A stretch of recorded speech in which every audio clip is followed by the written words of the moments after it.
কেন যে আমি ঘরের বাইরে আসলাম কিছুই বুঝলাম না। আচ্ছা যাই হোক, ঘরের বাইরে যখন এসেছি যাই 2 রাউন্ড চক্কর দিয়ে আসি।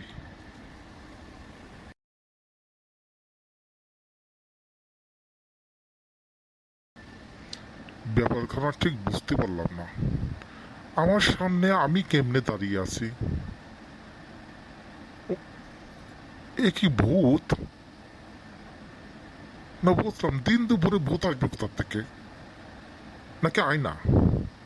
না না না, রাস্তার সামনে এইভাবে আয়না থাকবে? আয়না তো থাকবে না, প্রশ্নই ওঠে না। তাহলে আমি কি স্বপ্ন দেখতেছি? না, দিনের বেলা কি স্বপ্ন দেখা যায়? তাহলে কি আমি ঘুমাই আছি? ঘুরে ফিরে তো সে একই কথা।